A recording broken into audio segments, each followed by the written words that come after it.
In this video, we will be determining the formulas for various molecules and compounds by using the percentages.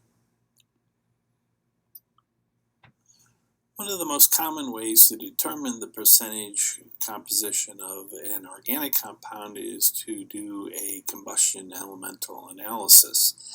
This process involves reacting the compound with oxygen and essentially burning it to form carbon dioxide and water. The reaction involves some number of carbon atoms, X, and some number of hydrogen atoms, Y, and some number of oxygen atoms, Z, reacting with O2 to form carbon dioxide and water. The sample is placed into a tube in a furnace along with oxygen and then transferred to the chamber that contains a catalyst of copper oxide, and then ultimately that is transferred further onto an absorbent that is then going to collect the water, and then a second absorbent which collects the carbon dioxide.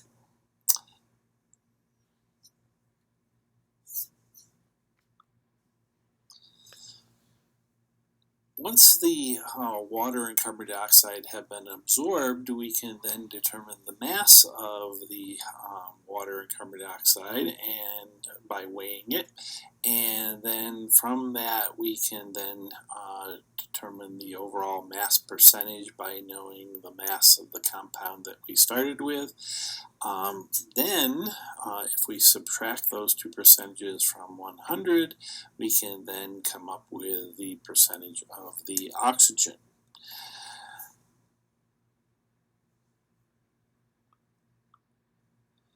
As an example of this type of problem, if we had a compound such as ascorbic acid, often known as vitamin C, it contains carbon, hydrogen, and oxygen.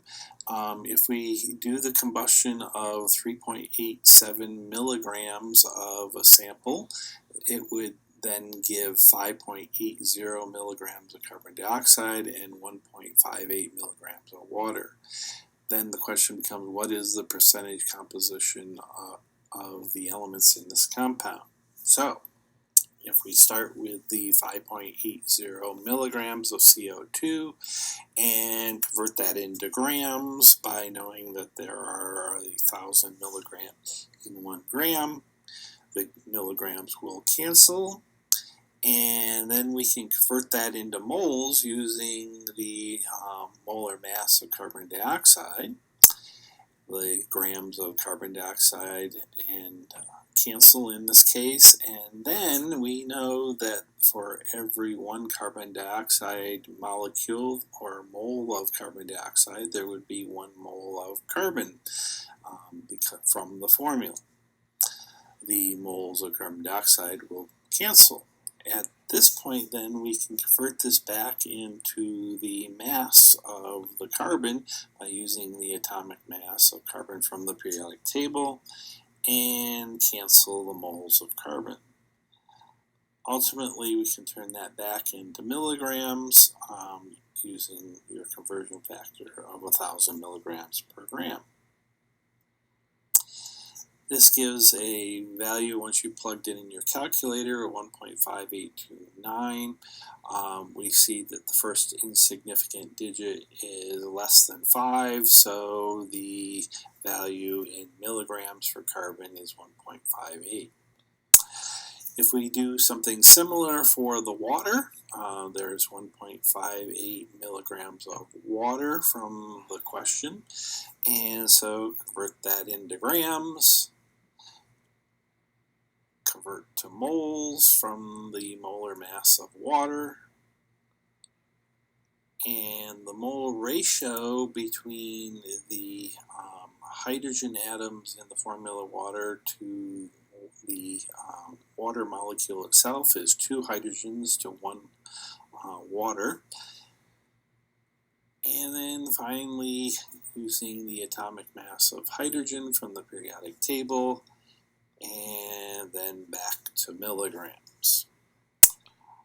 plugging that all into the calculator gives 0.1768. In this case, the first insignificant digit is greater than 5, so we're going to round that the least significant digit up. And in this case, then we don't know a lot about the oxygen at this point, so we are going to have to be able to determine the percentages from that. At this stage, we can determine the percentage of carbon and hydrogen in the formula by knowing the mass of the ascorbic acid that we started with.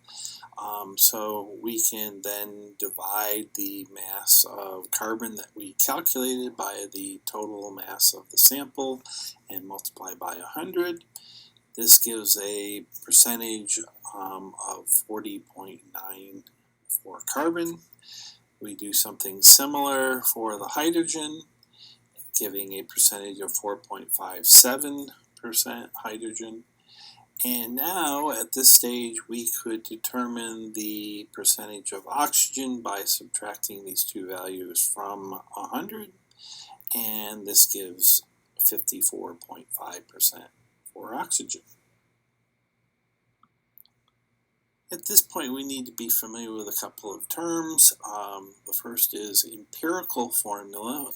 An empirical formula is the simplest whole number integer ratio of elements in a particular compound. This does not necessarily represent the actual formula of the compound, because in some cases the formula might be some multiple of the empirical formula. So, as an example, you see here a typical empirical formula for a substance that we might know as a hydrocarbon. 1 carbon, 2 hydrogens, and 1 oxygen. In some cases, then, we may have to take that empirical formula and multiply by some integer to come up with the overall molecular formula. The molecular formula gives you an accurate representation of the number of atoms that the molecule actually has. And so if we were to take our empirical formula of a hydrocarbon and multiply by 3, we could come up with a compound whose molecular formula is C3H6O3, which is a known compound.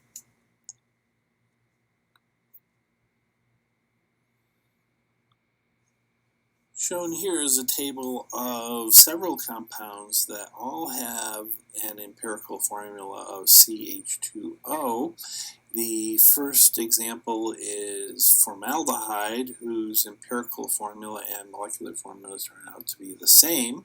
This is a compound that's often used as a preservative, but can also be used as a disinfectant and has several other uses.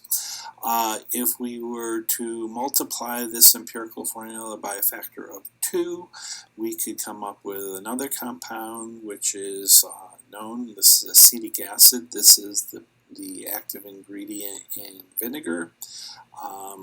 If we were to multiply by a factor of 3, that would be another known compound. Lactic acid is an ingredient in various dairy products. And if we multiply by 4, we have erythrose, which is a form of sugar that results from various metabolic processes. And then 5 and 6 are both sugars that are used in a variety of biological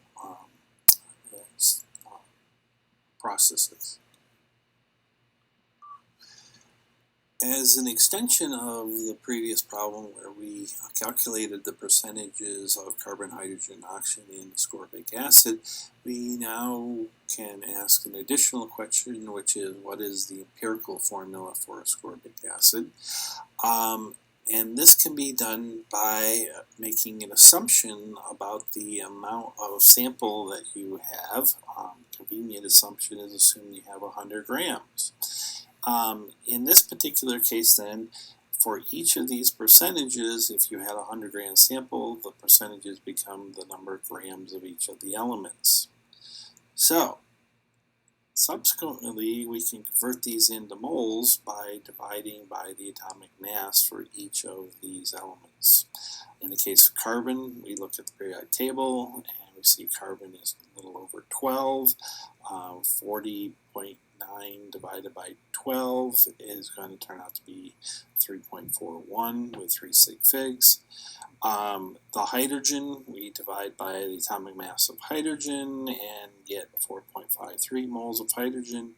And finally, in the case of oxygen, we end up with 3.41 moles of oxygen.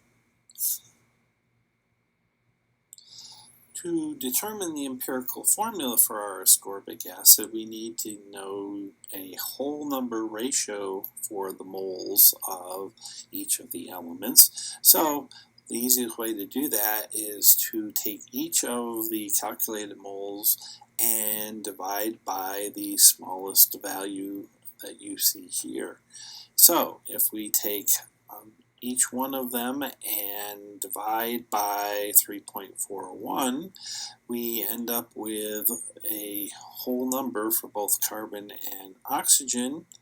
And so in this case, you would get a formula of CH1.330, and this is not the lowest whole number ratio.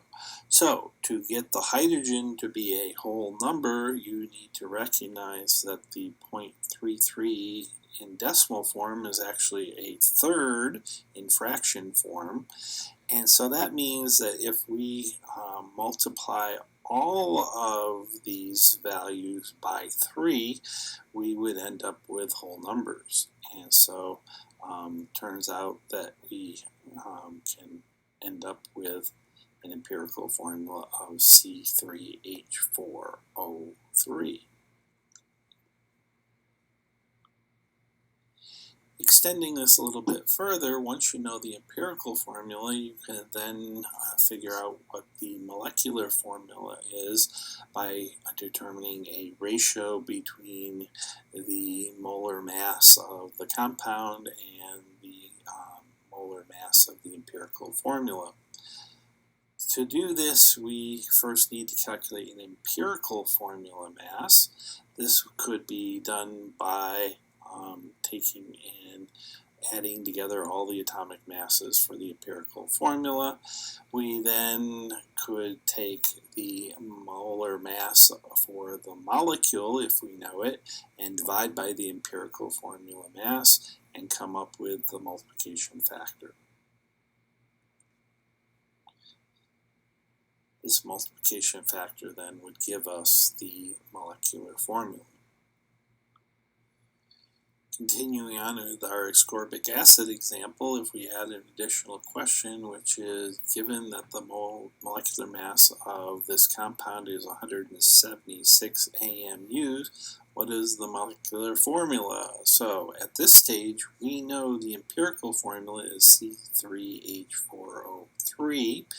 If we go to the periodic table and add together all of the atomic masses for C3H4O3, we would come up with 88 grams per mole, or if we want to talk about it in terms of AMUs, it would be 88 AMUs.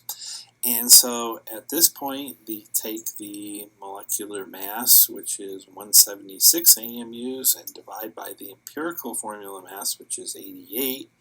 And this then gives us a factor, an n factor of 2. As a result, then, we can take our empirical formula and multiply all of the subscripts by 2 to come up with a molecular formula of C6H8O6.